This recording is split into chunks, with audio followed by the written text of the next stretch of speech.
Плодност. Кој останува во мана и јас во него, тој дава многу плод, зашто без мене не можете да сторите ништо. Стих 5. Плодноста е нешто за кое многу размислувам, иако понекогаш го нарекувам некако поинаку, како продуктивност или влијание.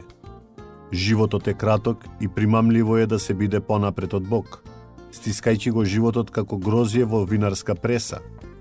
Повеќе не можете да извлечете од него, иако знаете дека има уште многу вкус во таа преостаната виолетова пулпа.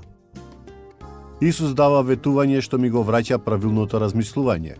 Откако толку напорно се трудам да притиснам за плодност, а се што останува се кожи, семиња и можеби малку улеплива каша. Да останам поврзана со изворот на се добро, продуктивно, влијателно и плодно, лозата, е единствениот пат до животот што го посакувам. Треба да престанам да се трудам од животот да го истискам секој можен неуспех и наместо тоа да ја искористам мојата страст, за да ја зајакнам врската помеѓу гранката и лозата.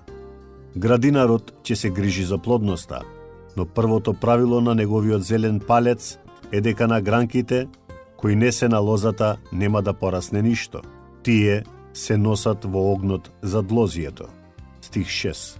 Колку е тажно ако целото моje внимание го посветам на овошјето, стискајќи и притискајќи, додека не забележам дека грозјето го нема и мојата гранка е празна. Плодноста доаѓа од прилепувањето до лозата, единствениот извор на сите добри плодови. Ејми Клеменс.